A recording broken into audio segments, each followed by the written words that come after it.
Hi, I'm Summer May Finlay and we are at the International Indigenous Health and Wellbeing Conference, and I'm here with Donnella Mills, who I actually were just met in Melbourne at the Justice Health Conference a couple of years ago for the first time, just before you got Deputy Chair, of the NACCHO. Yes, let me hug you. Yes, it's so lovely to be looking at you, because I think back to the Health Justice Conference, and I was saying to you before, it just had such meaning to me that you presented at that conference and you just embodied everything about, as First Nations people, we want to strive to feel empowered. And as a lawyer, I hadn't been in a setting where we were so prominent as far as what our discourse is about on our terms. So it's so good to see you. And I loved meeting you, and then I loved hearing that you were the Deputy Chair and now you're acting chair. Yes. And you gave a keynote this morning. Do you want to tell us a little bit about what you were talking about with the coalition? Yeah, so the keynote this morning was really an opportunity for us to demonstrate yet again that when blackfellas lead, we win. Yeah. We know our solutions, and so it really was unpacking Closing the Gap and the coalition of peaks that we now have, representing our people to have an equitable say in what matters for us.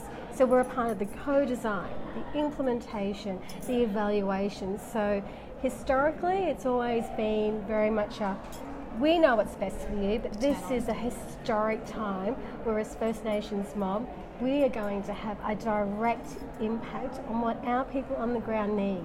Yeah, fantastic. And I was just thinking while you were talking about this is genuinely historic, because since 1969, every government policy has actually been led by government, and multiple evaluations have shown one of the failures has been the lack of engagement with Aboriginal people. So this has a real chance, doesn't it? Absolutely, and it was really, when I think back to a few months ago, the Prime Minister, being really open and transparent and saying that, they've gone wrong because they've not done it with us. For me, that just meant that this was a time that we could actually have something tangible, something that, in 10 years' time we can look back and own it. Yeah. Because we'll evaluate what we do and we'll also evaluate what government does. Absolutely. And to me, it sounds like, you hear this talk about genuine partnership, but this genuinely sounds like power-sharing partnership. So let me put my geeky lawyer's hat on. A genuine partnership means that there is an understanding between both parties. Yeah. There is an equitable sharing of power. Yeah. And so for me as a lawyer, that gets me excited, because our people have never had a document that embodied what we bring to the table and forced government to acknowledge our presence. So this is a really amazing historic opportunity, but we obviously don't want it to be the last time that this kind of process is undertaken. Can you talk about what you see this as being the links with maybe the Uluru Statement? My favourite! Okay, so for me, I've been so honoured. I was part of the Cairns delegates that went to Uluru, and I got to write my name on that statement. So it is very powerful, and I feel a deep sense of responsibility in being a part of the 250 plus deadly brothers and sisters that got to sign that.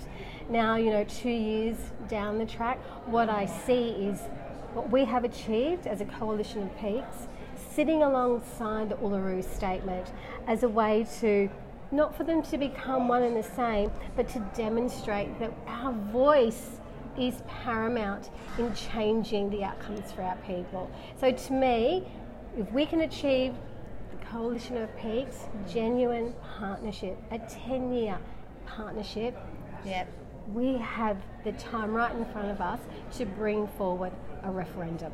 Fantastic. And I have to say that would be really exciting, because I think, governments are so risk adverse. And if they can see with their own eyes and experience a process that shows the value that we have to bring to a space, but also the value of relinquishing a little bit of power, then surely they're going to actually understand that this needs to be across the board with everything. What I would say to government is the people. The Uluru Statement was an invitation to our brothers and sisters throughout the country. It wasn't an invitation to government. So government just have to make sure that they open the mechanism to allow that to happen. Fantastic. So I am looking to government, but I'm not looking to government to tell me how that needs to roll. That is an invitation from the people. And what we're seeing is more than 60% of the nation are saying, yes, let's do this. Let's make this the new narrative of this nation. Fantastic. And I mean, I guess I was actually speaking to Auntie Pat Anderson before the conference, and she was saying that the Uluru Statement needs to be a people's movement. Absolutely. And we know that if our people don't have buy-in to it, then it's not going to succeed. So you're right, it does need to be a people's movement, but the government, if it's going to be in the Constitution, for example, needs to allow that process to occur. And government have said there's a bipartisan approach. You Yeah. have Labor, absolutely support it. They were so strong in their election policy platform around what they would do if they came into power. Yeah. That's no longer an option. What we have, and we have sat with Minister Wyatt, and he has absolutely articulated in clear terms, it's happening.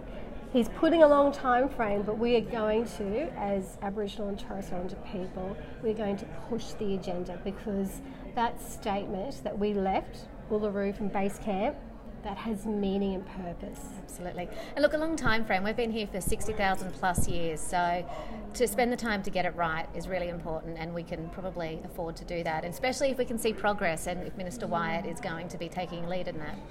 I'm very happy. The progress that government's calling for is, what will it look like? What will that representation look like? And you only have to look at our coalitions of peak bodies, how we get our mob from grassroots all the way up. I mean, there's so many models out there. This is not the way to resist it. We can work out the way that it's going to look.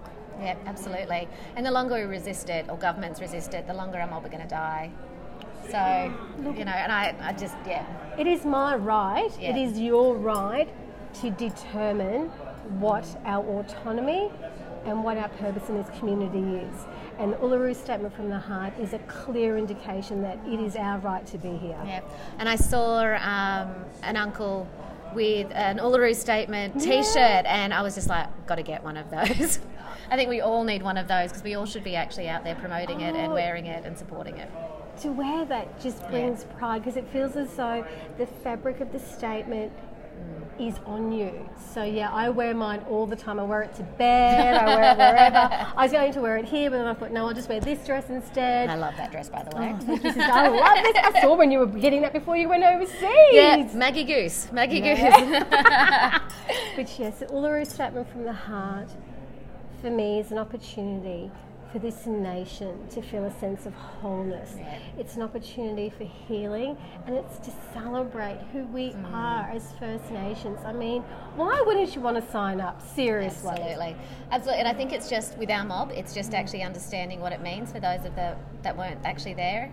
And also then for government to understand what it means from their point of view. But I have to say, the truth-telling component that's within it is something I think is really important as well.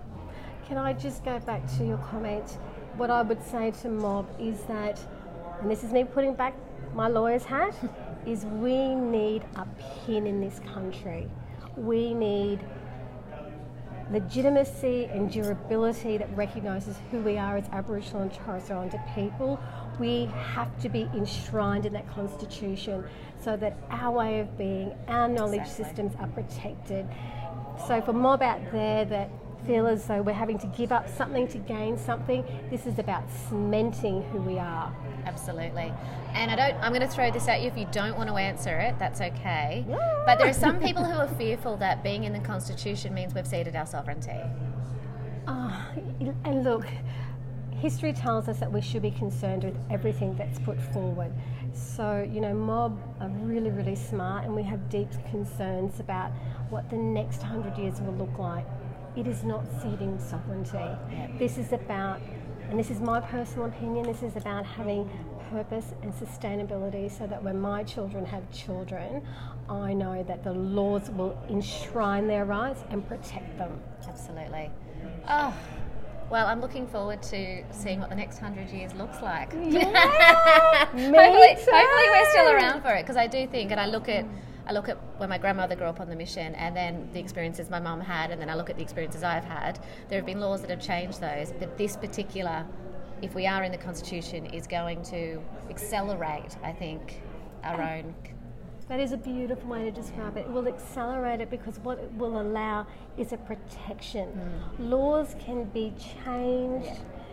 You know, policies can be made that impact us. This constitution is like the foundation. All things will be read through it. So if there are laws that will disadvantage our people, it will not be allowed because we have this mechanism of being enshrined in the constitution. Fantastic. Is there anything else you want to add before we go about either your speech, the coalition, the Uluru Statement, or anything? How deadly is it to be here at this conference? In the work that we do, it's so important to feel a sense of connection with sisters and with brothers. I have not felt this empowered to continue to do the work, to continue to represent community than I have here. It's just been the most amazing conference. There's so much love, which is great. And you can see it all over Twitter with the love. And I have to say, I was speaking to Tahu again just before the conference, and she was saying that being at something like this feeds your academic soul in a different way. Oh, it does. And I just, when she said it, it's exactly what it does. Oh, I have been just capturing and putting things in my back pocket for when you feel exhausted, when you feel as though the power structure is just too much to consume. It has just filled me up. I'm so grateful I'm here. And Pat Anderson wanted a safe space, and I know this is a safe space. It's beautiful. Oh, Annie Pat has achieved that and so much more. Thank you. No, my pleasure.